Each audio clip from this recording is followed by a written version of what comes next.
investigating and prosecuting judges and politicians was this case. And it came to me by a friend of mine, as I said, Tommy Days, who I knew, and we'll get into it when I get to that part of the story. So let me begin by just by reading to you these two stories, and they come directly from the book. It's the prologue to the book. This is the way the Eddie Leno hit came down. Leno was a capo in the Gambino crime family, John Gotti's main guy. Leno was a made man. His greatest claim to infamy was that he had gunned down the Godfather, Big Paulie Castellano, in front of Sparks Steakhouse in 1985. On the night of November 6, 1990, a little after 7 p.m., Eddie Leno left the Cabrini Social Club on Avenue U in Bensonhurst. Supposedly, he was on his way to a Gambino induction ceremony. Somebody was going to get made that night. He was driving his new Mercedes on the service road of the Belt Parkway. He probably never noticed the dark sedan following him. Louis Eppolito was driving. Eppolito was a big guy, in both sides and personality. He liked to tell people he was the most decorated detective in the history of the NYPD. Sitting next to him was his former partner, Steve Caracappa, the skinny guy. At that time, Caracappa was assigned to the Organized Crime Homicide Unit inside the NYPD's prestigious Major Case Squad. So he had access to all the verified information, gossip, and speculation about every wise guy in the city. Who knows if they had a plan or were just waiting for the right spot? But as Leno approached the Ocean Parkway exit, Caracappa slapped the red flasher on the dashboard and turned it on. Leno had to notice it right away, and chances are he figured it was just another one of those pain-in-the-ass bullshit harassment stops. Some cops just busted balls. But it was the cops, so he knew he had to stop. He pulled over to the side of the service road. Apparently, he put the car in neutral and kept his foot on the brake. Whatever this was, it wasn't going to take long. Probably Leno was looking into the rearview mirror as both doors of the unmarked cop car opened and the two guys got out and walked towards his car. Leno rolled down the window. Maybe they had met before. Wise guys and detectives often get to know each other. It's part of their business. Ships crashing in the night. As Caracappa walked the cop walk with Eppolito toward Leno's car, he probably kept his hand in his coat pocket, so Leno never saw the gun. Eppolito said in his big cop voice, "Hey Frankie, how are you?" Sorry. Leno knew he was right. This was just a ball buster. They stopped the wrong guy. The cops were looking for his cousin, Frankie Curly Leno, a Banana Soldier. So maybe he relaxed a little bit. Maybe he even laughed at them, the jerks. "You got the wrong guy," he said. "Frankie's my cousin." Eppolito pointed to something on the passenger side of the car on the floor. "What's that?" he said. It was nothing, just some garbage. And Leno leaned over to pick it up. As Leno turned his head, Caracappa pulled out his gun, extended his arm, and aimed directly at the back of his skull and pulled the trigger. Boom, boom, boom. Traffic racing home on the belt more than smothered the sound. Caracappa kept firing into Leno's body. Boom, boom, 9 times. Leno bled out all over the new leather seats. His foot slipped off the brake and the car rolled forward. Dead man driving until it crashed into a fence. Caracappa put the gun back in his pocket, and the 2 New York City police detectives walked casually back to their car. Just another night in the life of the 2 dirtiest cops in NYPD history. So that gives you a little sense as to what these 2 guys are about. This one will make you sick to your stomach. Christmas Day, 1986, was a beautiful day for 26-year-old Nicky Guido. As usual, his whole family was together at his parents' house in Brooklyn on 17th Street in the Windsor Terrace neighborhood.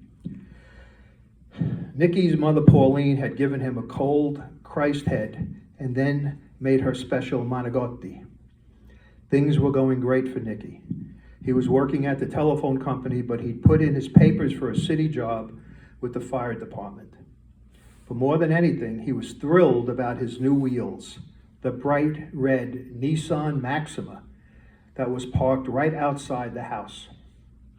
After dinner, he brought his Uncle Anthony outside to show off the car. It was overcast, but it was warm for Christmas. Nicky slid into the driver's seat, and Anthony got into the passenger seat. Everything about Nicky was legitimate. He was a good kid, working hard and earning a living, so there was absolutely no reason for Nicky Guido to pay attention to the Cadillac that was drifting slowly down the block.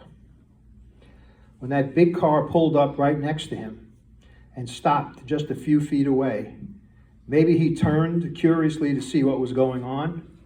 Maybe he saw the three men in that car, and maybe even saw the guns before they opened up on him from point blank range. Nicky dived across the front seat, trying to protect his uncle, but he never had a chance. These shooters were from another world, a world that Nicky had no connection to. The family heard the shots from inside the house. They came running outside. His mother, Pauline, looked into the bullet-riddled car. "I saw his heart bleeding," she said. "I went to touch his hand, but he must have died because his fingers were cold." To the police, none of this fit. This was clearly a mob hit, but Nicky was an innocent kid, totally innocent. They looked hard, but they couldn't find any connection. None. Why would the mob decide to go after this kid? The thing made no sense. So the case sat there, unsolved, for more than a decade. Even after the whole thing was done and the Mafia cops had been put in a cell to rot forever, there was still one question that never got answered. At the beginning, were these guys killers who became cops, or were they cops who became killers? One thing for sure, though, they were the two worst men ever to wear the badge of the New York City Police Department. What I just read to you, particularly the last one, was, and I talked about how it remained unsolved for over a decade. The people who solved it, you're looking at one of them, and the other was my colleague Tommy Dades, a detective from New York Police Department's Intel division. And once we got involved in the case, we solved this, and of course the Eddie Leno case got solved as we were investigating the entire matter. So let me go back to the beginning and let you know how I got involved and what this whole thing was about. The story begins with a mother, Betty Heidel, and her relationship with Tommy Dades. By the way, can you hear me if I don't use this? Okay. This thing's driving me crazy. She had two sons, Jimmy and Frankie, who were both mob associates. They weren't made guys. They were the guys who hung around wanting to become made guys, but because they weren't of the right ethnicity, they could never be made. But they did enough to make themselves known to the police department. Both of Betty's kids, Frankie and Jimmy, by the time Tommy got to her, were dead. Frankie was murdered after Jimmy. Jimmy was murdered first. He disappeared. We'll talk about that in a second. And Frankie was murdered after Jimmy. And the reason that Frankie was murdered is because the mob found out that he'd become an informant for the NYPD. He was murdered in 1998 when the mob confirmed, at least as much as they could, but they were right, He was an informant. And the lead detective in that murder case turned out to be Tommy Dades. And he got to know Betty Heidel from that investigation.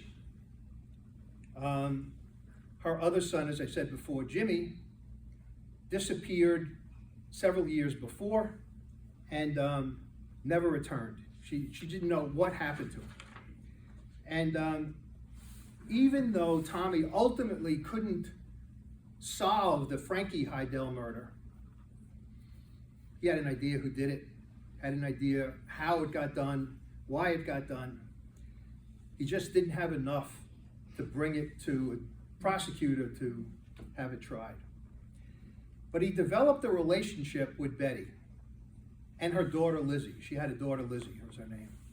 And if you know Tommy, if you got to know Tommy, you would understand how he and Betty could develop this relationship. Tommy was a guy who was like a dog with a bone. If he had a case, or he was given a case like this, he wouldn't rest until he solved it, or until he found out that there was absolutely no way to solve it. They stayed in touch over the years. He'd call her on holidays, particularly on Mother's Day. That's the kind of guy Tommy was. Didn't know her from a hole in the wall until he got this case involving her son. But he would call her every Mother's Day. The last call, or the most recent call over those years, from Betty to Tommy, was the one that began this investigation for us. She told him something after all these years that he had never heard before. And that prompted him to come in to see me. I'll never forget it. I'm in the middle of this, or at the beginning, I guess in the middle of a corruption investigation involving judges and politicians and bad cops, including these guys ultimately, but not yet. And I'm at my desk and I'm working on this, and Tommy walks into my office, as he did since I knew him. He would just walk in and and tell me, "It's okay. You want to sit down? Can I sit down?" And that kind of thing. And I of course, Tom, sit down. So he told me, he sat down, smiled, and said, "I have another Dades special." Now that was the little term that he and I developed for these cases that he would bring to me. Usually they were cases that were ice cold as far as when they happened, how they happened, and who did it. And I'm not talking about something that happened like, a couple of months before. I'm talking about years old cases. And he and I somehow worked it out. We would work it out, and we would dig, and usually, I can't remember actually, except, no, I guess maybe not. We were able to solve every one of these cases that he brought to me. So as I said, I was in the middle of this investigation that wound up to be a 6 to 7 year corruption investigation. It started with a lawyer, quite frankly, who came to me, actually went to my boss through his lawyer. And I remember I was at home, it was a Sunday, and I'm watching, I was separated at the time. I don't think I was divorced yet. I was separated, I moved into my dad's house. That was a tough thing. I wound up moving into the house that I grew up in.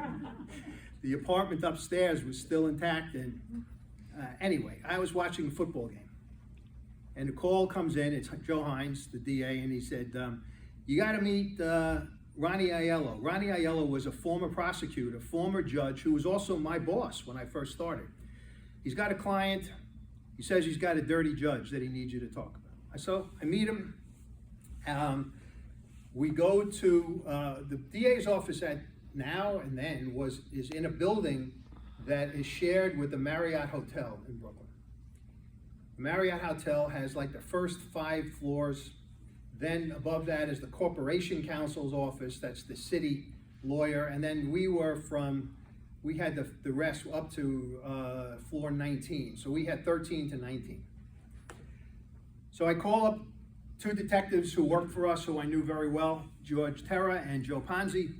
I tell them this is Sunday. I say, listen, guys, we got this meeting we have to do, and we can't, and it involves a judge, so we can't meet at the office.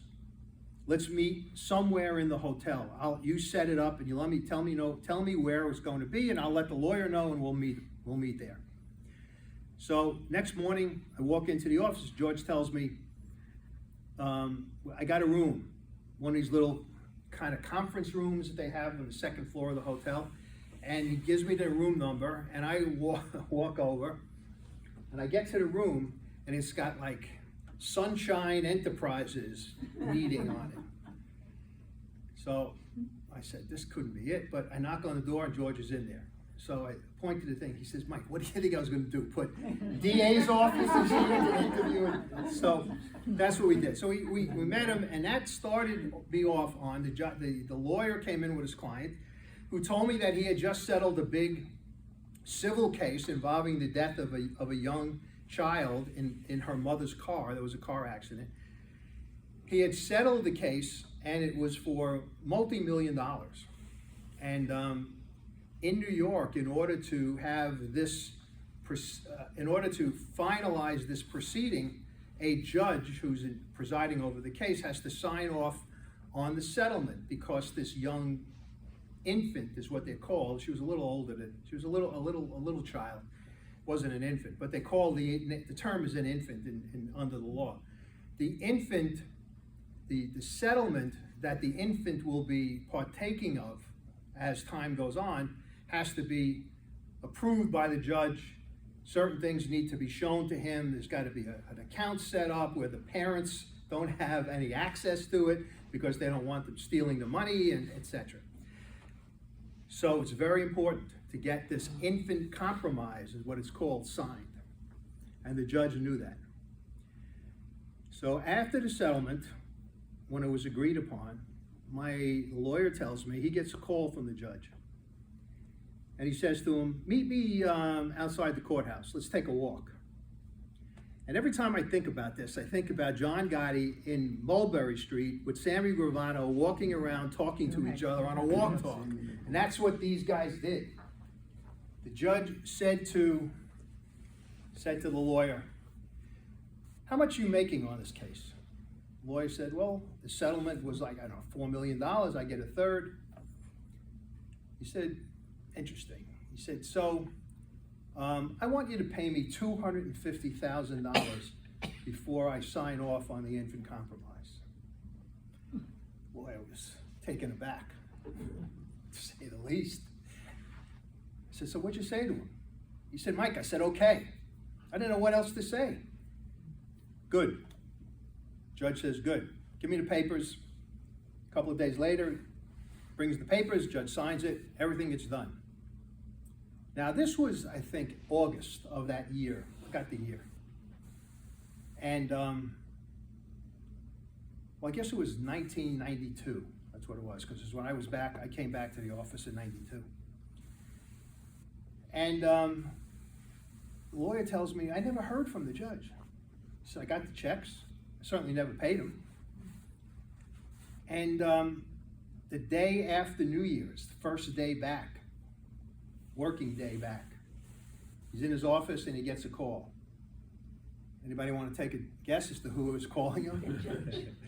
The judge says, come see me. Gets into the office, he goes to his chambers, and this is very important. He gets in, the judge lets him in, and the judge locks the door behind him. And he says the noise was like a clunk, this old courthouse, old clunk, and the door's locked. Sit down. Sits down. The judge says, I haven't forgotten.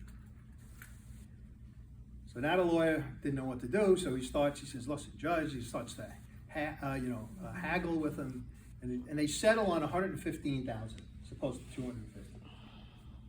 Judge says, great. Don't make me chase you for it.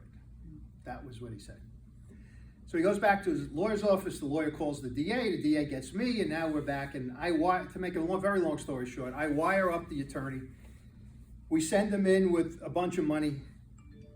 get everything on tape, and that was in January. Yeah, it was Martin Luther King weekend, because that Tuesday after Martin Luther King Day, we had planned to arrest the judge. We knew he played tennis in the morning, and the plan was for us to go to the judge's house, wait outside. When he came out of the house, we would follow him, and then we'd grab him where it was safe to grab him. And we did. And I meet George Terra. It's about 3 o'clock in the morning.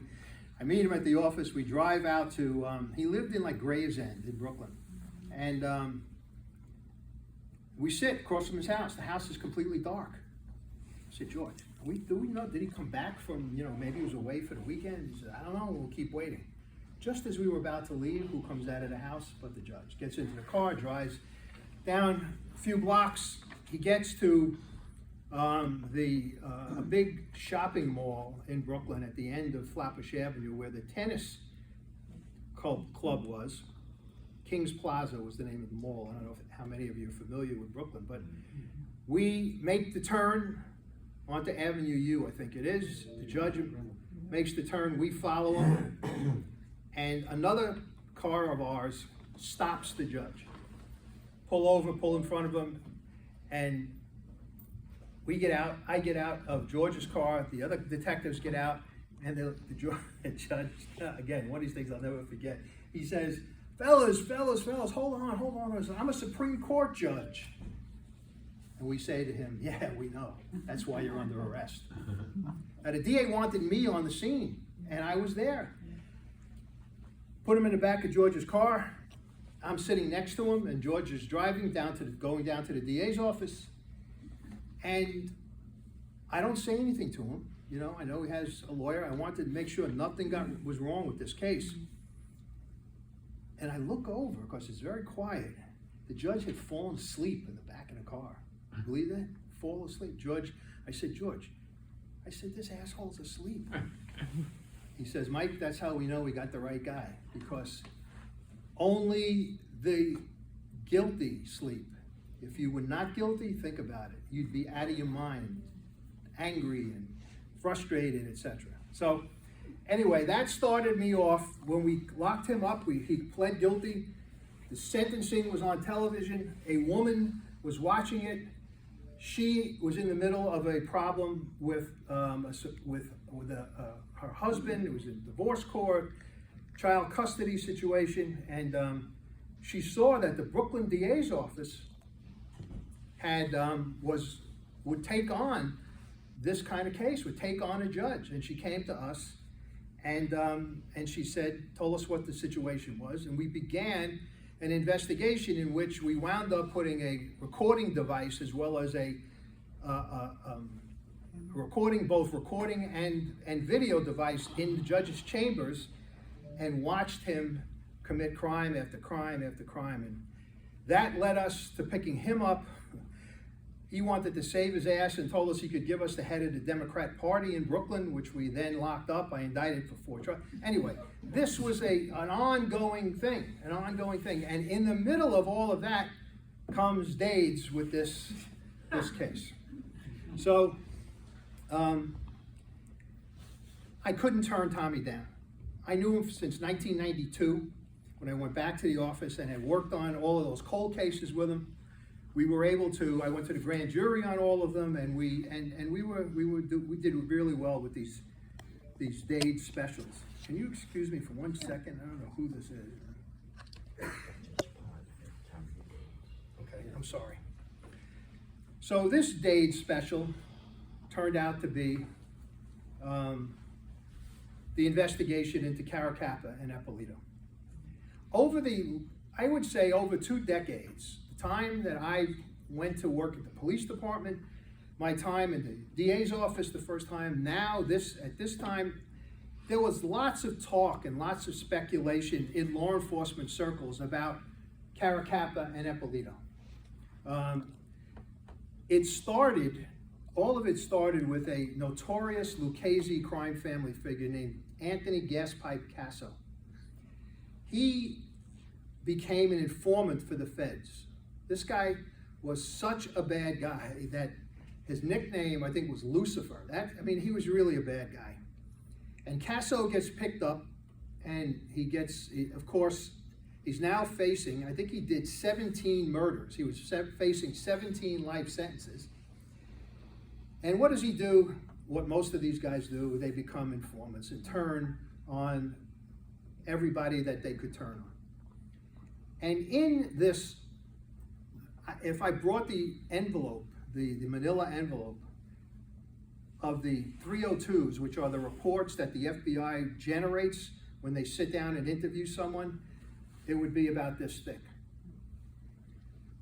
All of these 302s were gas pipe giving information about things that he had done, things he knew about, and people he was involved in and had, was involved in over the years. And two of the people he gave up were cops, Lou Eppolito and Caracappa. And he told the feds that they were on his payroll, and he said that they had been killing people on his behalf for him, as well as tipping him off to informants that he had killed or killed himself. Now, it makes you wonder, if the feds had this information, why didn't they do something? And when we got involved, we said to them, why the fuck didn't you do something for the last 10 years? Well, the feds said that the case couldn't be made against the two detectives because despite all of the speculation, all of the, the things that Casso said, it was only Casso's word. And they couldn't prosecute a case just based on Casso. Well, obviously, but you go out and you investigate to corroborate what Casso said, right? Here's what the problem was. The problem was the feds had, at that point, had Gotti. And Gotti had been escaping conviction in many different places in the city. The feds had him at one point, and he beat them as well. Now the Brooklyn federal authorities had him, and Gravano became an informant, and Gravano testified against him. That was kind of the thing that pushed it over the edge in terms of the conviction. Gaspipe was in jail. Gaspipe was informing on the feds. I think he was a little jealous that these guys were getting all of this attention, and he was writing letters to the federal authorities saying, hey, I just read what Gravano said. Gravano's a liar. They convicted Gotti based on on Gravano's testimony. And here is Casso telling them that Gravano's full of shit. It's not true what he said, that kind of thing. So they didn't want to have anything. They didn't want to give him any credence at all. So the information about Eppolito and Caracappa got put into ultimately 10 boxes of files, and that's what we ultimately were able to get. So when Tommy sat down in front of my desk and he said, I have a date special, I looked at him, I said, yeah, what do you got now? He says, I can corroborate Gaspipe. That was the issue, whether or not we could get additional evidence to prove that the so-called liar Gaspipe was not lying about this. I knew about Eppolito. I knew about Caracappa, as I said, from my prior years. How could I couldn't say no. Now, I said to him, Tom, I got to tell you something. I don't think I've ever told anybody this, but I knew Eppolito and the Eppolito family from when I was a kid.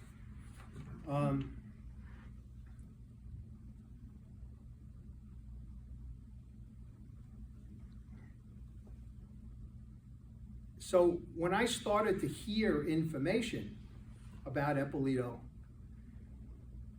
it started to ring a bell with me about this. Could this be the guy? And I'll tell you in a second what that's all about. Eppolito and Caracappa, but particularly Eppolito.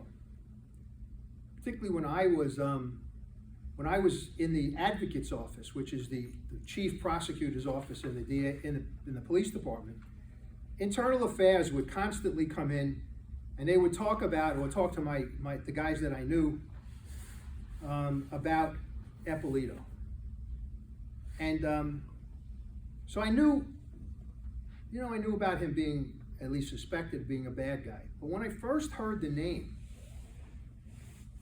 I said, to myself, I remember sitting in my office in headquarters and saying, could this possibly be the guy? And then I started to think a little bit more. And I realized that this is the Eppolito that I knew, or at least the family, when I was growing up. What's that story? Well, it's very interesting. My mom, her sister, and a lady named Ray Ippolito were churchgoers. They went to St. Teresa of Avila. They were in the Rosary Society, and they began to work for one of the orders of nuns, the Trinitarian nuns in that parish, who were missionary nuns, and they were always looking for people to help them out, to raise money, to help them out at various fundraisers, etc. And my aunt Josephine, my Aunt Jo, my mother Mary, and Ray Ippolito were the three people who really volunteered most of their time up there. And they did, and they loved it. They loved it. They were with the nuns all the time, etc. And so I'm a kid. I mean, I'm growing up. I'm in grammar school and get into high school, and I hear my mother and my aunt talking one day about, they're bad people, and the father and the uncle, and I start to listen, but I didn't really pay attention. I just heard it, but it never left. So it turns out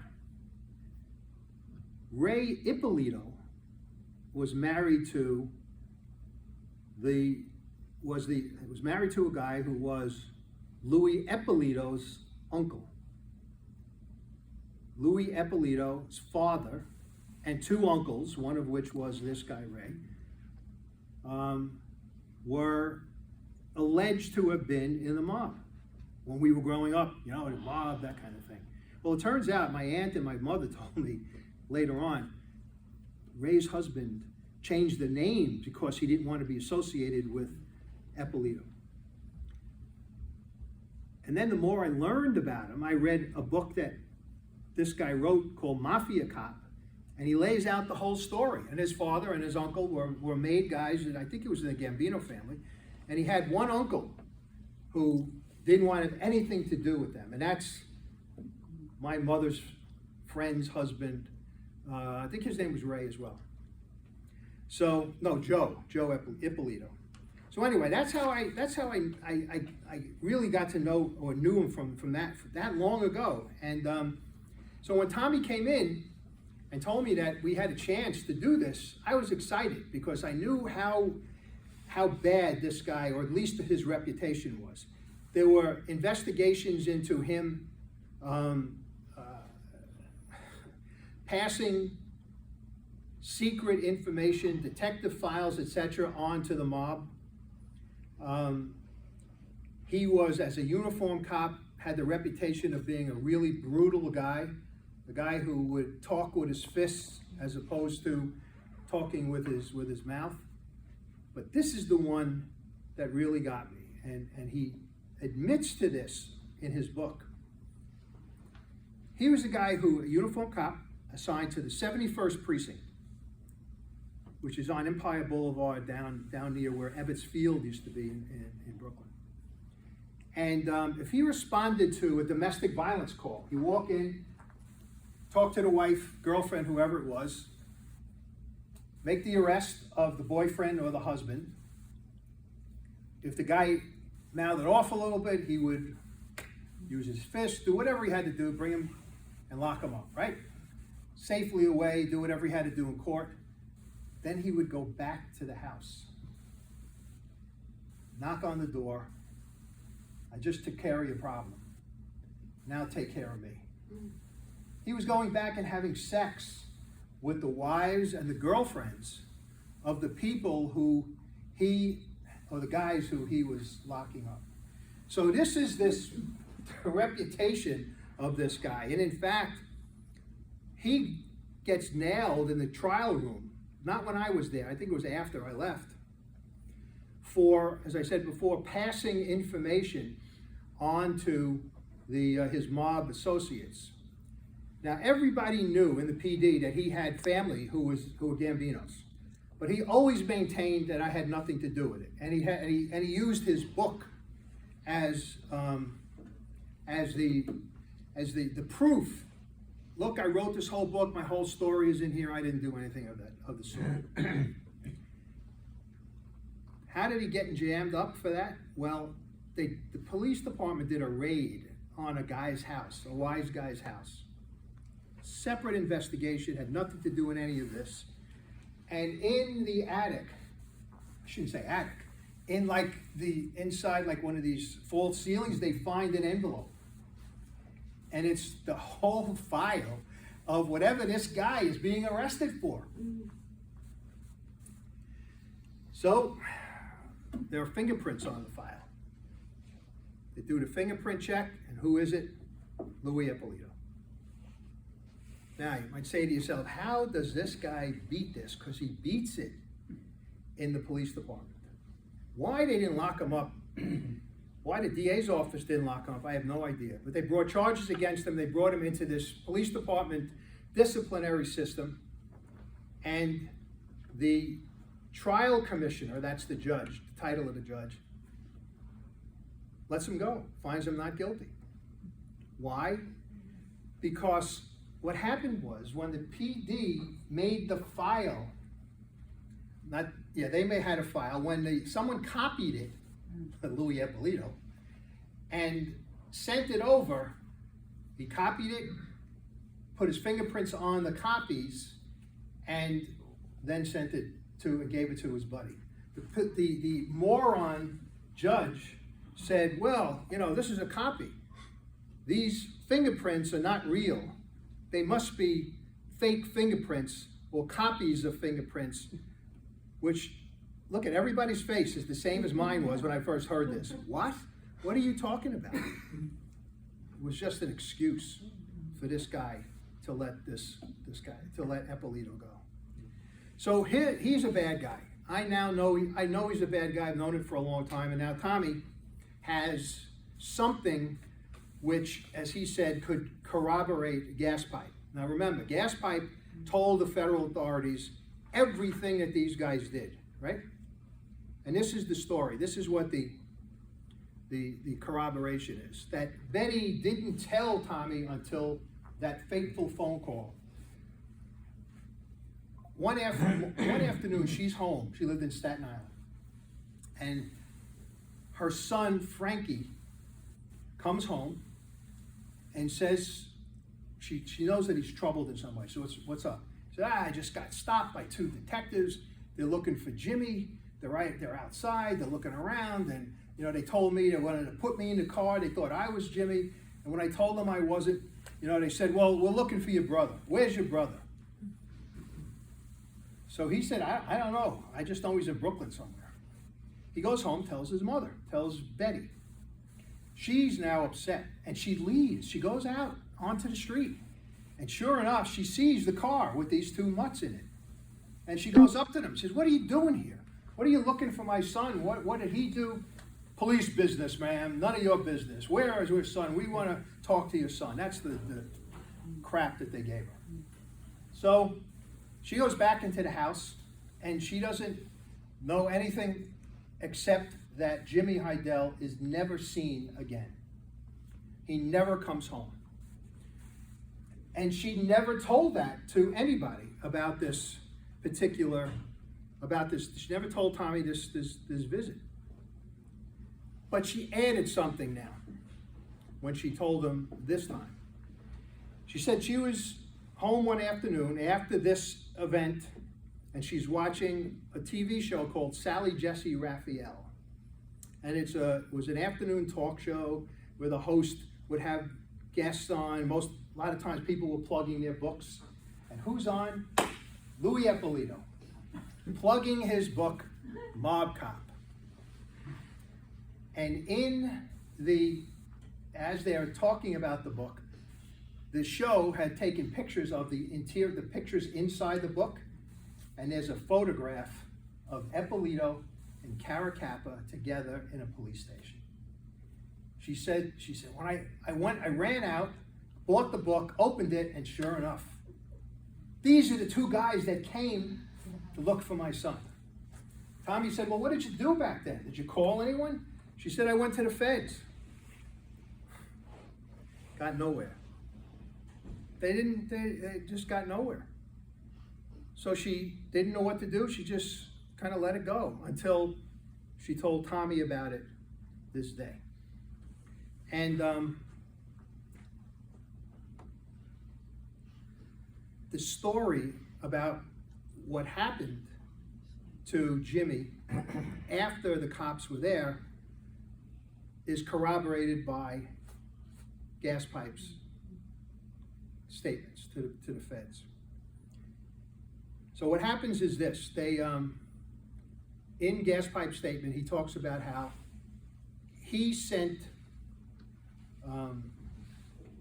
the two cops through an intermediary. There's an intermediary, a guy by the name of Bert Kaplan, who was sort of the guy that introduced the cops to Casso. And they went to and they arranged to have the two cops find this guy Jimmy Heidel, pick him up, and bring him to Casso. So we know what happened. Now I can tell you this. I didn't know it as it was happening, but we know it now, that they went to Brooklyn. They had a census to, I think Frankie may have said he was going to this location, and they go to Brooklyn and they park in Bensonhurst, and they're waiting and near a park or something. And who do they see walk out of the park? Jimmy Heidel. They pick him up. He thinks he's being brought to the station house for some questioning, for some lie, something that they told him he was being questioned about. So he didn't put up a fight. He went with them. They brought him to, they put him in a car. Then they went to another location, take him out of the car, tie him up, and put him in the trunk of the car. They drive to Flatbush Avenue, near King's Plaza again. There was a big Toys R Us store right there. They're meeting, and they meet Gas Pipe in the parking lot of the Toys R Us store, and they turn over Jimmy Heidel to Gas Pipe. Now, we find out later that what he did was he brought him to the home, not that far away, of another wise guy who let him use the basement of his home to essentially tie Jimmy up and torture him to get information out of him.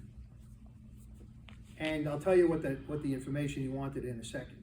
They torture him, he gives them the information, and then Gas Pipe kills him. And he said that, I'm sorry, I lost my train of thought for a second. So when we find that out, when I got the case, I said to Tommy, let's go to the house. Let's see if the house, we go to the basement, we'll find out there's DNA down there. If his DNA is there, it corroborates Gas Pipe. That's what you're doing in an investigation. Tommy calls me, he goes to the house. He took himself, he took a couple of investigators from my office, and he took a collection team from the medical examiner's office to look for DNA. We knew the torture occurred in the basement. So they go to the basement, and I get a call from Tommy. He says, Mike, you're not going to believe this. I said, you find anything? He goes, not possible. The new owner of the house, there's a new owner. It's really like an Italian cliche. Put mirrors all over the basement, all over the walls. The floor was all redone. There was no way. We would have to break all of these mirrors, rip up this floor in order to see if we could find a scrap of DNA. So we didn't do it.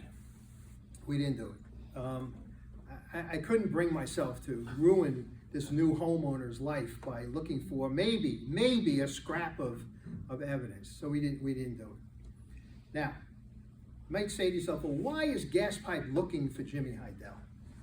Why is that such an important thing for him? Well, This is a story that goes back to the murder of Paul Castellano, the head of the Gambino family. Just before Christmas, again, I'm not sure what the year was, Castellano is driven to a restaurant in Manhattan, Sparks Steakhouse. 85, yeah, 1985? Could be 85. Yeah, I was going to say mid-80s. It was. And he and his driver get out of the car, and a couple of guys walk up, and they assassinate Castellano, and they kill Tommy Bellotti was the driver's name, and leave him for dead. That murder was orchestrated by John Gotti and Sammy Gravano so that John Gotti could take over the Gambino crime family. The problem was they never got permission of from the heads of the other 5 families to do this. The commission, yes, sir. Well, wasn't the only boss that did not approve it was what was his name from Genovese? Benny the Chinjigante? I'm getting to that. No, Oh. he did not approve it. Right, I think he was the only one that didn't approve it. No, that's not true. Oh, The Lucchese family didn't approve it. The Genovese family didn't do it. The Colombo family didn't approve it. oh, But the 2 bosses who were really upset were Vincent de Chinjigante, the head of the Genovese family, and Gaspipe, who was the second in command of the Lucchese family. They didn't approve it. They went to the commission and they got permission to kill John Gotti as punishment for doing this unsanctioned hit, as they call it. They knew that every Sunday morning, Gotti and his driver, Frankie DeChico, drove to a location in Bensonhurst, a social club, for whatever, probably to collect money, I don't know, but there was a regular thing every Sunday morning. Gaspipe knew this, and what he did was he commissioned a guy who he knew, who was a demolition expert from the Army. And the plan was for this demolition expert to build a bomb, an IED, a small individual explosive device, and they were going to use it to kill Gotti when he got into his car after the visit to this social club. So the plan was, and I got this directly from Gaspipe, and I'll tell you how that happened, but I spoke to Gaspipe directly. Told me the whole story. So the name of the demolition expert was Herbie Pate. He had been a guy who Gaspipe knew, and he used to do work like this for the mob anyway. So he builds this individual device, and the plan was for Gaspipe to be walking, they knew where the car was parked, walking down 86th Street in Brooklyn with a bag of groceries. Italian bread sticking out, so that everybody knew that the guy had groceries in there, right? He gets to the car, and he makes like he drops something. He goes into the bag, and he slides the IED under the car. Pate is across the street in his car. Gaspipe goes down to the corner, makes a left, gets into his own car, and now he's waiting for the explosion. When the Chico and the guy who Pate thinks is John Gotti, he looked like him, built like him, dressed like him, get into the car, he drives, makes a U-turn, he pulls up next to the car, and he sets the IED off and blows the car up. I said to Gaspipe, is this guy out of his fucking mind? What did he do? He was going to kill himself. He said, yeah, I know, Mike. I know. He blew the door off his own car. Turns out, he didn't kill Gotti. It wasn't Gotti. It was the Chico and another guy who was in the car. Now, yes, sir. John Gotti Jr. claims that was never intended for his dad. Well, John Gotti Jr. is full of shit. Okay? Right. No, right. To And why does he say? Why does he make that? Why does he make that claim that it was? Well, because John Gotti Jr. wants the people to believe that his father was not necessarily, this big deal mobster. Come on, John Gotti Jr. has about as much credibility as as who knows, Satan. But the bottom line is, I got it directly from Gaspipe. directly. He told me, I Right. sat in prison with him and spent 3 hours with him, and he told me Right. all the stories. So, and he doesn't, does Gotti Jr. say his father wasn't involved in trying to kill Gas Pipe? You don't know that story, right? That part I don't know, but Okay. he did go into detail about that incident with the car, and he said, he did mention Gas Pipe, but he said it wasn't intended for his father. I don't remember the particulars. Well, they weren't looking to kill Frankie DeChico. He was a nobody. So, anyway, the bottom line is that's what happened. Now, Gotti finds out about this. So what does he do? He hires 3 guys: Bob Bering, Eddie Lino, and Nicky Guido, to kill Gas Pipe as revenge. Gas Pipe's driving his car one day, pulls up out in with Georgetown area out in South Brooklyn, and he stops at a light. A car pulls up next to him, and these guys open fire on him in his car. They don't kill him. He's able to get out of the car. He scrambles out,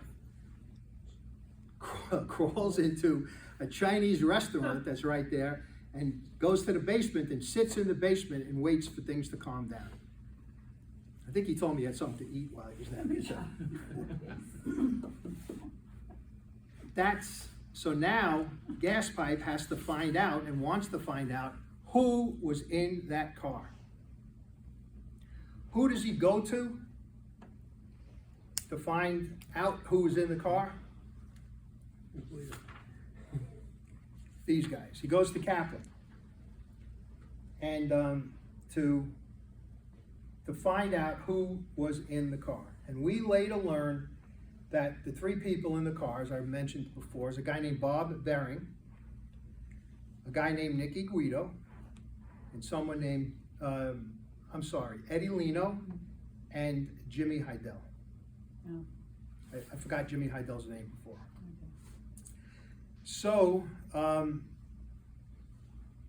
now it's revenge, and Gas Pipe doesn't know who it was. So he's got he heard that Jimmy Heidel may have been one of them. So what does he do? He has to kidnap him, gets the cops to kidnap him, bring him to that basement and torture him so he gets the names out. And that's what happens. So what is this? How is this investigation going to go down? We need, obviously, those papers, first of all. We have Betty Heidel, so she gives us what is a good starting point. So I send Tommy over to the U.S. Attorney's Office. And this is after I had made a call to the head of the Organized Crime Division in the U.S. Attorney's Office, who used to work for me. He was a DA in Brooklyn. And I said, Mark, his name was Mark Feldman. I said, Mark, this is what we have. We want to come over and get, the Casso files. He goes, that guy's full of shit. You don't want to listen to him. Yeah, it's bullshit and all this other stuff. I said, do me a favor. Do you have any problem giving us the files? He said, nah, knock yourself out. Come over and get the files. So Tommy goes over, he comes back with 10 boxes, dust all over the boxes, and now he has to, I tell him, all right, you got to go through them. Let's see what's in there. Now keep in mind, one of the things that we find out, one of the most important things, is that Gas Pipe had given information to the feds about the cops. Now we didn't know that at that point, up to that point.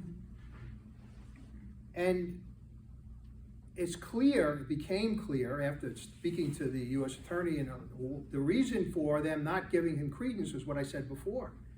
Gas Pipe, they felt giving him credence was going to endanger their conviction in the Gotti case, because he said Gravano was a liar.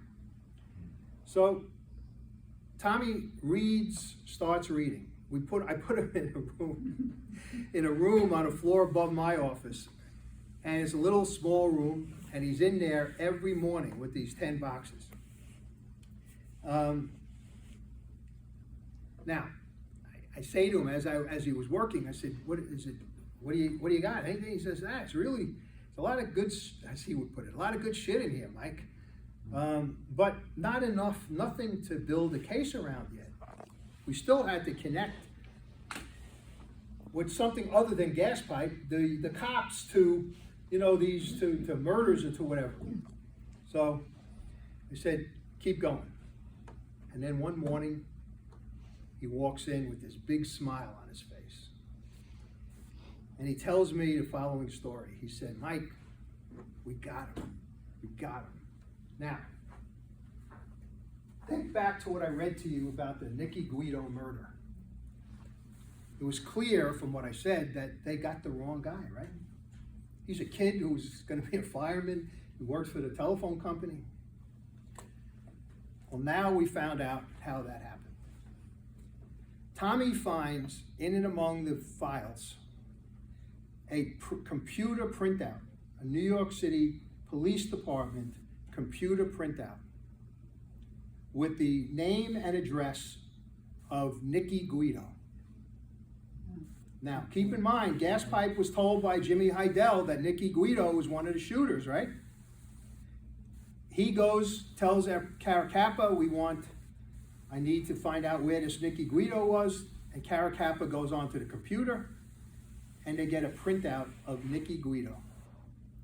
Address, right around where they thought the Nicky Guido, the real Nicky Guido, lived. He was about the same age. And here's the kicker. In order to get that information, Caracappa had to put his name, shield number, and his tax number on the, you know, like when you sign in, you got to sign in, so that's what he had to do. We now had the printout, and it was the address of the guy they killed, who was not the Nicky Guido who was involved in the shooting of Gas Pipe. Now, as an aside, when the kid, Nicky Guido, was killed, we found out later on that the real Nicky Guido heard about it. He wound up going to California and getting out of town because of what happened. So, so now we had the computer printout, we had Caracappa involved, and that told me that we were on the right track. We didn't have really hard evidence until then, except, you know, Betty and the visit and that stuff, but that was still not enough. We're going after, you know, the old saying, if you're gonna kill the king, you better make sure he's dead, right? So when you go after somebody like this, you gotta make sure you get him. I learned that in my corruption investigation. I was going after judges, politicians, and I knew that if I didn't have a case that was rock solid, then you don't bother doing it, because then it makes him stronger if you try to get him and he escapes, right? So,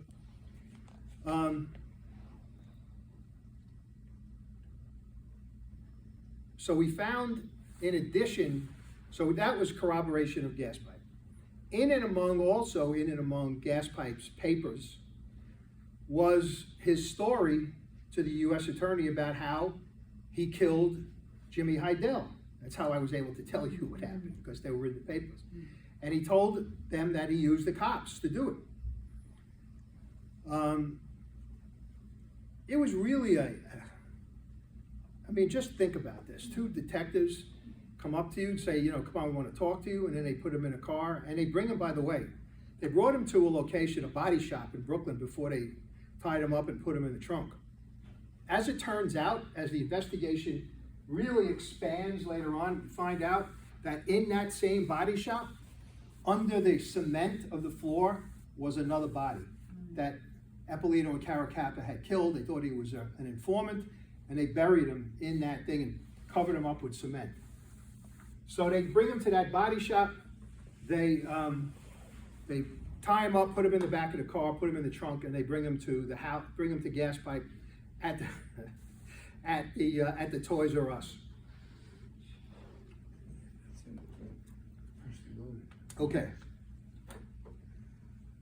So later on, I shouldn't say later on, years later, when I went to interview Gas Pipe, he was in a North Carolina prison hospital.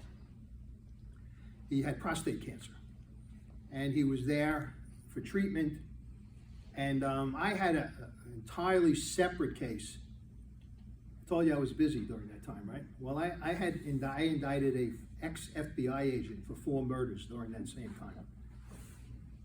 And he was working with the Colombo family, particularly a guy by the name of Greg Scarpa, who was a guy who his son told him that he stopped counting the number of murders he did after he got to 30. He said, so the son, Gregory Scarpa, was in prison, and I wanted to do this right to get this FBI agent, because there's another one of these cases where if you don't do it right, you're not going to be able to, it's just not going to happen. So we get Gregory, we bring him to Brooklyn.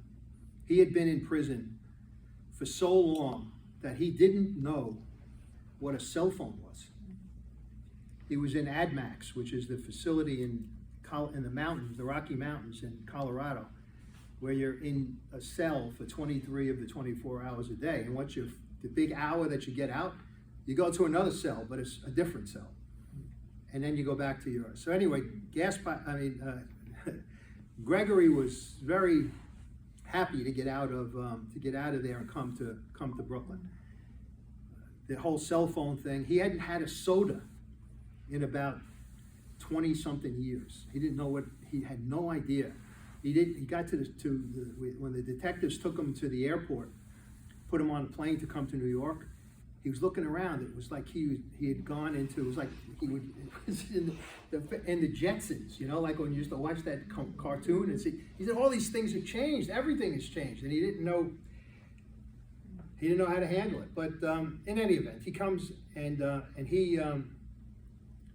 I had him in Brooklyn I had him for a year with us, talking to me about his father and about this FBI agent and all the things that, and he told me when he first got to me, he said, I introduced myself, and he goes, "Oh, you're Mike." I said, "Yeah, I am." He said, "Why?" I said, "Why?" He said, "I'm in jail with gas pipe. He wants you to come to see him. He's got some things to talk to you about." I said, "Okay." So I had all of this work to do. I said, eventually I'll get to him. And we did. I went down with 2 detectives. We sat with gas pipe. He was in his prison. And I'll never forget this. We walk into a room. There was the room where if there was visiting day, this is where you would do the visiting, but there was no one there that day. It was not visiting day. It was an empty room. And myself, George Terra, Joe Ponzi, heard those names before, were standing there, and they ushered gas pipe in. And Joe and George introduced themselves, and then I introduced myself. And he goes, "You don't have to." He says, "I know you." He said, "There's guys in here with your picture up on the wall, and they're throwing darts at me." So anyway, I sit down with gas pipe, and 3 hours, and he tells me everything. And I said to him, "Listen, before I leave today, you got to tell me, what did you do with Jimmy Heidel's body?" I got to tell his mother. What they did was, there's a big housing development out in South Brooklyn. It's the Georgetown houses. Yeah. And familiar with it? Yeah. Okay. He said, "You know that housing development?" I said, "Yeah." He says, "Well, when I had Heidel, they were building it. And I knew one of the guys that operated a bulldozer on that site. We brought the body there. He buried it and then cemented it over. So that's where Jimmy Heidel is." I said, "Okay." I told his mother, and I said, "I'm sorry, Betty, you can't get it, but at least now you know." And she was very happy that it was sort of like a closure to her at that point. So we also found out, keeping on Tommy with the reading, we also found out what happened to Eddie Leno in the files, because he set up the Eddie Leno murder. He set up these guys to go and kill, because he meaning Gas Pipe, knew that Eddie Leno was one of the guys that was in that car, and he wanted revenge on all of them. And one thing I left out before when I read it is, when they kill Leno on the Bell Parkway, or on a service road at the Bell Parkway, Caracappa doesn't realize it, but his watch comes off, and they find a watch at the scene of the crime, which later becomes an important piece of evidence later when the trial is done in federal court. Now, the other interesting thing about that site where they killed him, is, I guess it's 1980, I guess 1979, 78, 79. You may have heard of a guy named David Berkowitz, son of Sam. Okay. It was always my opinion, and I said this to many people. I said, he won't get caught until he comes to Brooklyn and does a murder in Brooklyn, and we'll get him. And sure enough, he kills Stacy Moskowitz and Robert Violante. Where? On the service road of the Belt Parkway. Right in the same area where Eddie Leno gets killed. And the way he gets caught is the cops have no information, nothing about it. We just figure that it's him because somebody heard a car in that neighborhood, sort of like a Volkswagen, used to have that pop, pop, pop, pop, pop, pop. And there was another murder where people that Berkowitz did, that they heard the same noise. So, but that wasn't really enough. So what they did was they sent cops out very soon after, maybe the next day, to check to see if any of the cars in the neighborhood fit the description. Nothing parked, they couldn't find it. But what they then did was they went to check parking tickets to see if anybody got a parking ticket, and any of them was a Volkswagen that would fit, and sure enough, they got it. It was Berkowitz's car, and the two detectives, who I know, John Filatico and Eddie Zigo, told me later that the car was owned by a guy who lived in Yonkers, and they had to drive to Yonkers. And Eddie said to me later, Mike, he said, I told John when we got to the Midtown Tunnel, this is gonna be it. We're gonna get this guy. And sure enough, they did. They got up there, they found the Volkswagen, fit the ticket, and Eddie, I know he didn't tell me the truth. He said, I looked in and I saw some stuff that was very strange to me. Like he was getting ready to go out to do another murder. And it turns out he was gonna go to a place in Westchester. I think what ultimately happened is the cops broke into the car, searched it, and then saw all of this stuff, closed the door up again, and then went to get a search warrant. Anyway, Berkowitz gets arrested, and I was supposed to get the case to try and put the case in the grand jury. And the DA said to me, my boss actually, from the Homicide Bureau, this guy Eddie, the guy Ronnie Aiello, who was the lawyer for that lawyer. I said, I'm ready to go. I'm ready to do it. He goes, no. He says, you're going on vacation tomorrow, right? I said, yeah, I'm going on vacation. So what? I don't care. I'll go after. He goes, nah, don't ruin your vacation for your family. We got other people who can put the case to the grand jury. So I lost out to put the David Berkowitz case into the grand jury, and I would have been part of the trial. But it turns out there was no trial. He pled guilty to all of the cases, and that's it. And now he's still doing time.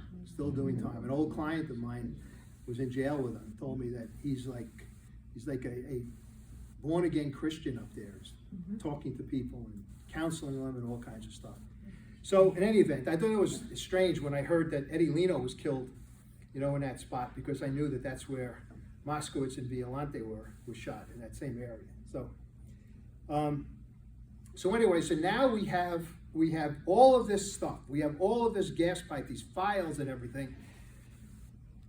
And I sit down with the guys and I say, but we still need someone. We need somebody, because gas pipe alone, the lawyers will rip them apart if I have to put him on the stand.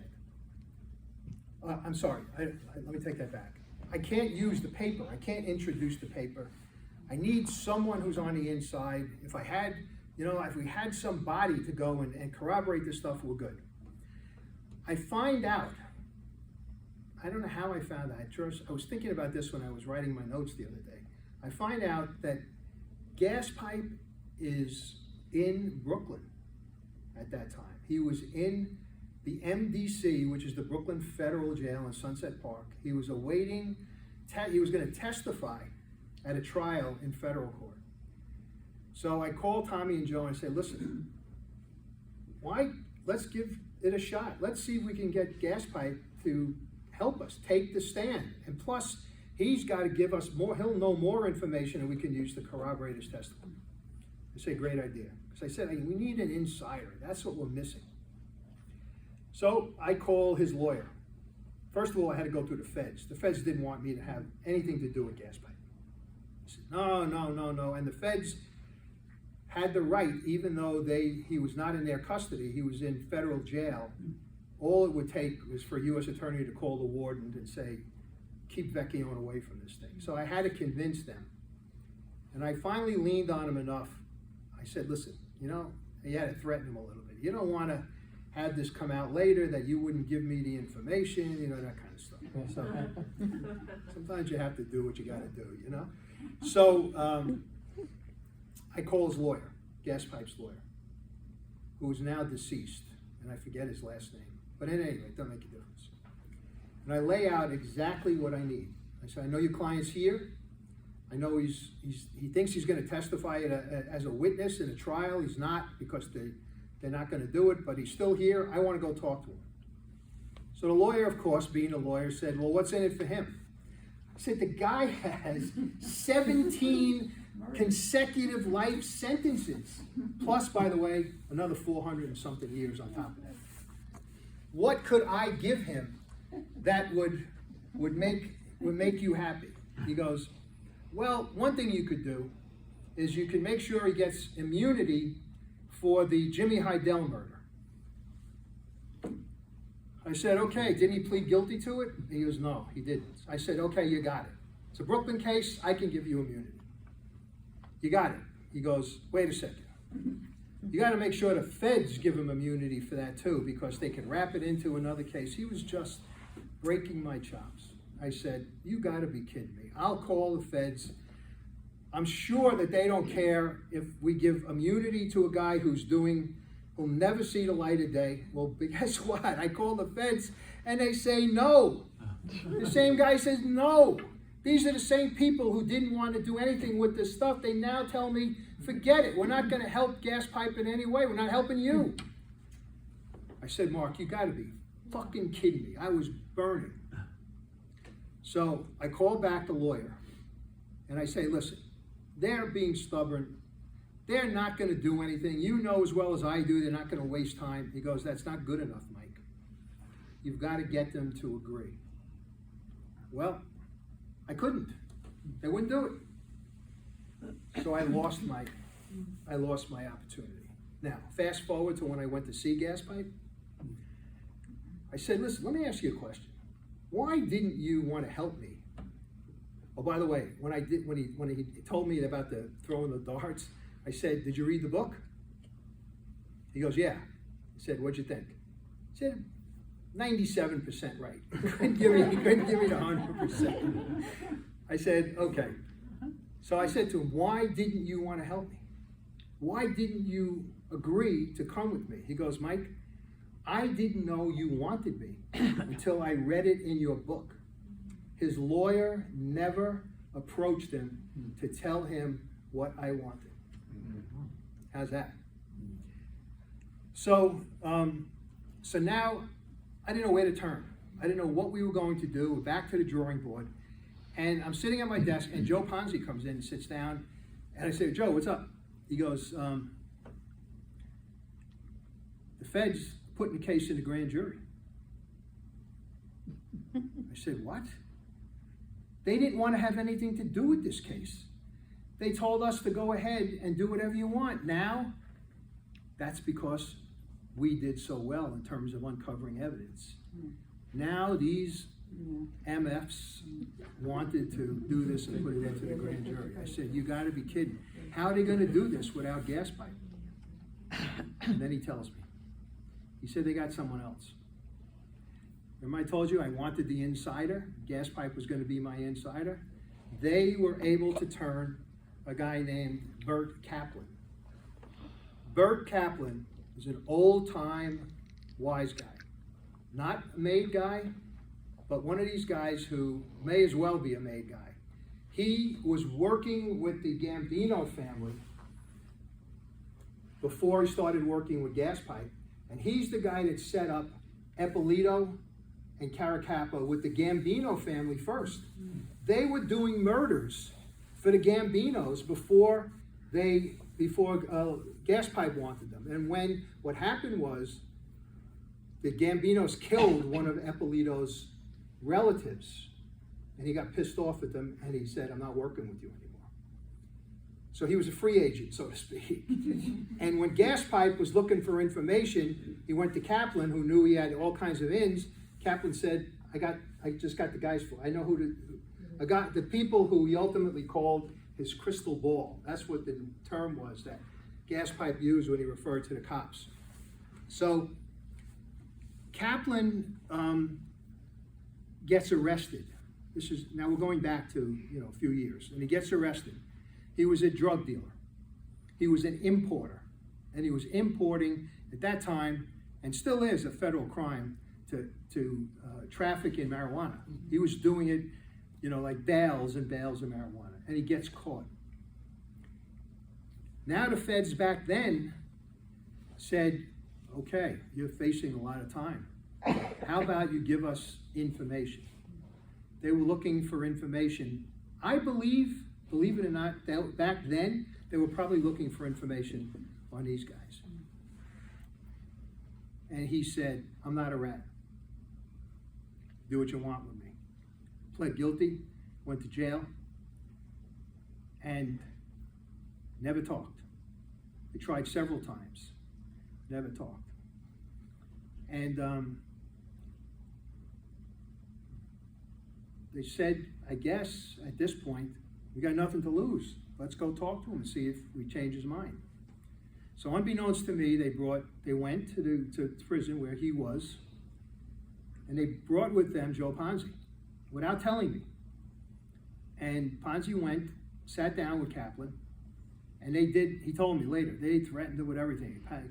He said, we're gonna keep you here, we're gonna put you in Rikers Island, and Kaplan said, this is how an old-time wise guy he was. He said, you put me in Rikers Island? He said, I'll just kill myself. He said, you're not gonna get anything out of me. He said, you're not sending me to Rikers Island, I'm not going there. I go there, I'm dead, I'm gonna kill myself.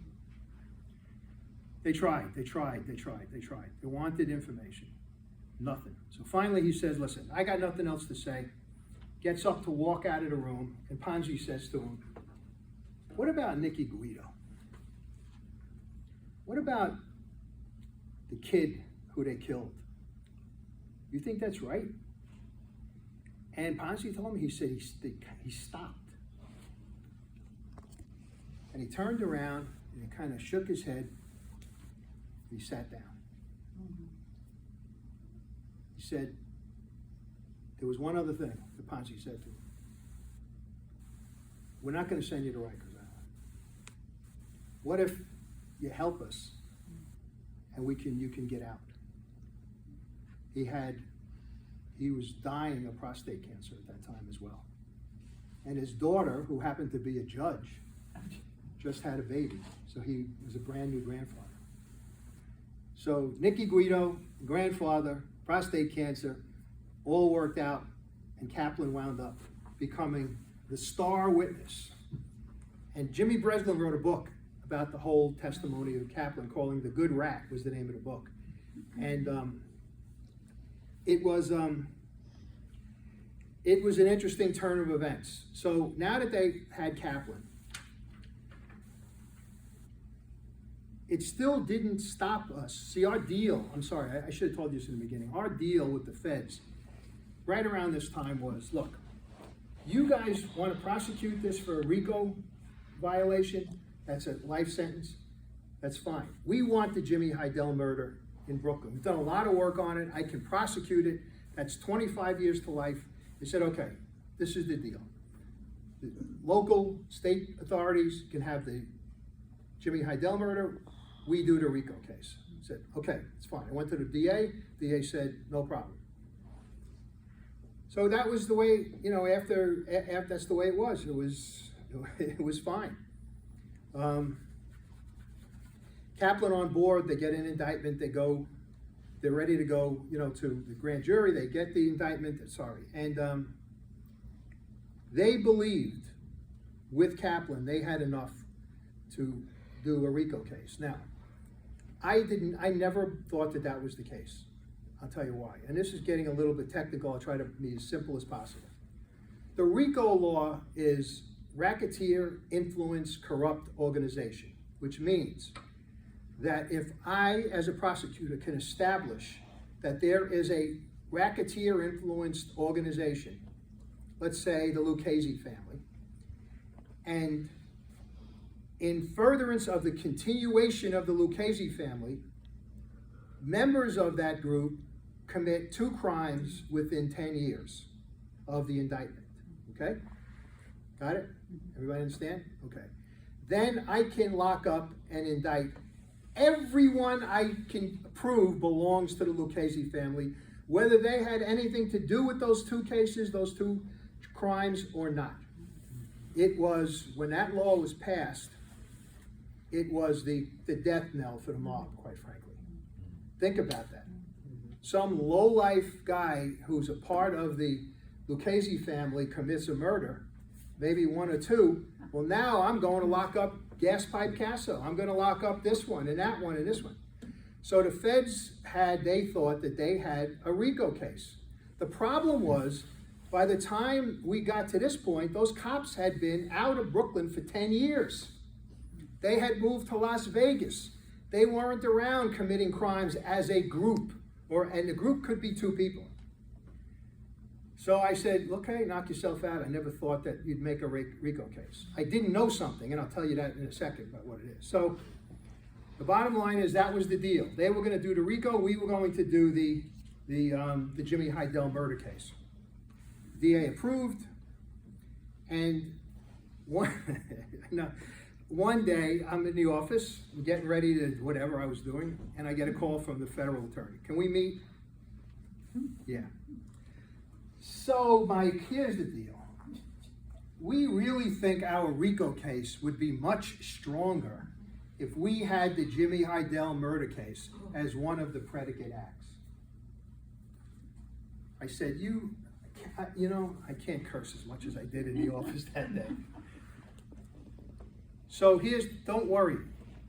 We'll make sure that the DA gets credit. In fact, when we ultimately make this arrest, the DA will announce it. The U.S. Attorney will step back and the DA will announce it. You can take all of the credit, the political credit, etc. So I go to the DA and I tell him what the proposal is now. And he says, okay. The DA didn't want to make waves as the U.S. Attorney, didn't want to piss off the feds. There's a whole political thing in there and in addition, an ADA from my bureau would be sitting at the trial trying the case with the federal prosecutors. I said, great. Everything is terrific. We're all ready to go until we weren't. Until I get a call and it's the same prosecutors and say, you motherfuckers, what did you do? I said, what are you talking about? 60 Minutes is going to do a segment on this Mafia cops case. You guys leaked this to them? I said, we didn't leak anything. What are you talking about? Well, our deal's off. We're announcing it. You guys can't be part of it. We don't want to have anything to do with you. You're going to screw this case up. We have to now go out and arrest these guys immediately before this 60-minute segment. Again, if I were to unleash the curses that I did that day, I would offend everybody in this room. Well, I'm going to skip ahead and tell you that, first of all, nobody in my office, no NYPD personnel, neither me nor Tommy, Joe Ponzi, no, we didn't leak this. We find out after the fact that it was a federal DEA agent who was working with them in Las Vegas who leaked it to 60 Minutes. Now, you ask why, how did the feds get involved in Las Vegas? Well, this is how. Remember I told you I didn't think that they could make a RICO case? Well, it turns out that the feds, using the DEA, in Vegas capitalized on Ippolito and Ippolito's great desire to become a movie star. So he had all of these contacts with Hollywood. In fact, he was in Goodfellas. He's in a bunch of things. He wanted to be bigger than he was. He had all kinds of stories. And the DEA had an informant in Vegas who pretended to be and was supposed to be a producer. And the producer, now keep in mind, this is all a setup by these mother effing feds to get this thing a RICO case that they couldn't make. The producer, so-called producer, goes to Ippolito and says, can you get, there's gonna be a party, big guys from Hollywood coming in, they want a party, you want a coke, heroin, whatever. Yeah, no problem. So they meet this guy, Ippolito Caracappa, who lived, by the way, across the street from each other in Las Vegas, these big, beautiful homes. They meet at some location in Las Vegas, and they turn over the drugs. Of course, they gave it to the informant, who then turns it over. And now, what do they have? They believe, God bless you, what do you think they have? They believe they now have the Ippolito Caracappa crime organization reunited, committing a crime close to the indictment, which is they don't have to worry about the 10-year thing. We've got it locked up. I said to myself, this is never going to work, but if that's what you think, knock yourself out. So the cops are indicted for RICO, and because of the 60 Minutes thing, they had to push up the arrest. So a couple of my guys went to Vegas with the Vegas police, with the feds, and the two of them are sitting in a restaurant at lunchtime, Ippolito and Caracappa, and we make the arrest. So now they're arrested for the RICO case. They're arrested for everything that we talked about, and they get two lawyers, two really good lawyers. One guy named Bruce Cutler, who used to represent John Gotti, who worked with me when we first started in the DA's office, and another guy named Eddie Hayes, who was a very, very, very competent lawyer in New York. And they plead not guilty, and they go to trial. And the trial is, and Kaplan testifies. And that's how, and Breslin had been at the trial, and he watched all of his testimony, and that's how he writes this book. The Good Rat was the name. In between the initial indictment and the trial, we find out from the guy that owned that body shop where I told you that they brought Heidel, and we find out he finally comes clean and says, dig up right here and you'll find another body. And it turned out to be this Jewish guy who was an informant, who was part and parcel of the mob. He was going to get into trouble, and he decided to become a CI for the PD, I think, and they killed him. They killed him. Ippolito and Caracappa killed him. So they go to trial, and of course I want these guys convicted. I really do. But I'm thinking that if they can't convict them of the RICO, that's not double jeopardy. And I can still go back and indict them for the Jimmy Heidel murder. So it was a big, I don't know if any of you remember or if any of you cared, but it was a case that was all over the press when it was happening. And of course, the day that Kaplan testified was also a big deal. So he testifies. They get convicted. They get convicted of the RICO law. The judge is a guy by the name of Weinstein, who is the oldest sitting judge in the United States. He's probably, I don't know if he's still on the bench, but back then he was like 98, 95, 96, something like that. He wouldn't retire. He was a judge emeritus, they call him. So he gets convicted, they get convicted. He sentences them to life in prison. Then the attorneys, I told you we're good attorneys, they brought a motion to have him set aside the verdict because of the problems with the RICO law. They said it was a manufactured RICO, situation, etc. Guess what? The judge agrees. He sets aside the verdict. As soon as that happened, I get a call from the DA. He said, "You better get the Jimmy Heidel case ready because you're going to trial." So I said, "Joe, why don't we just wait and see what happens? They're taking it up on appeal, and we'll see what happens. I'll get it ready. I got enough. I know what I'm doing, and I don't need that much time." He goes, "Okay."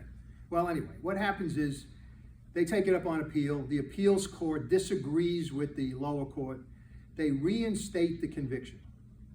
Now, the only recourse is to the U.S. Supreme Court. And they're confident because of all of this, hassle down below, they're gonna get set aside. Well, guess what?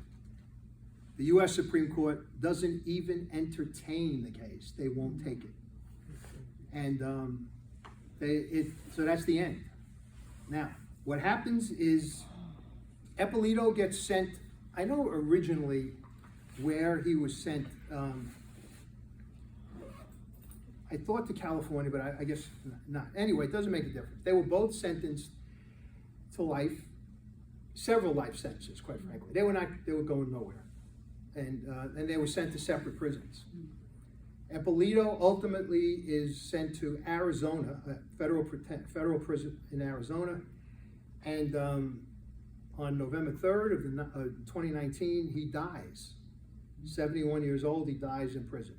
So I think he had problems. I remember his daughter saying something about that. And in Caracappa, went to federal, he was in Florida federal prison, and he died 2 years before. He died in 2017. So when Eppolito finally died, all the newspapers said the Mafia cop mob case thing is over, done. They're both, both gone, and it didn't bring back anybody who they had done this horrible stuff to. But I did tell you one very quick story. So we write this book. I have across the street and down the block from the DA's office on Court Street in Brooklyn is a big Barnes & Noble bookstore. And the publisher sets up a book signing for me in Barnes & Noble. Now, I expected a good crowd, and there was, and there were, that was on the cusp of Carroll Gardens, and which is kind of a wise guy area. There were people in that neighborhood who I expected maybe weren't happy with this whole thing. But it turns out, I got to tell you, that I was wrong. I was wrong. The quote-unquote wise guys that I knew told me that they were very happy because 2 bad cops were locked up, convicted, and they always used to say to me, "Mike, it's not us. We're bad, but we're not as bad as the cops or the politicians." That was their rap. And after having locked up several politicians and judges, I tend to agree with them. But anyway, so I'm doing this book signing, and there's a guy who I know who owned a funeral home down Court Street a little bit, and I knew him because he was a friend of a family's friend, and anyway, I got to know him. And he's he came to the book signing, and I said, "What are you doing here?" He said, "I'm here to support you." He says, I said, "How many books are you gonna buy?" I was kidding with him. He goes, "I gotta buy like 6, 7 books. You're gonna sign them all?" I said, "Yeah, of course." So I'm doing it, and he gets to the next one, and he says, "This one is to so-and-so Guido." I said, "Nikki Guido's mother. This is who I'm giving you I want to give this book to her." So I was very, very happy about that. So in any event, I'm at the end of my story. I wish I had more to tell, but I don't think I do. I'll be happy to answer any questions if anybody has any questions about the case, but thank you. Thank you for listening, and I hope you enjoyed it. Go ahead. The judge originally that you had sent to jail,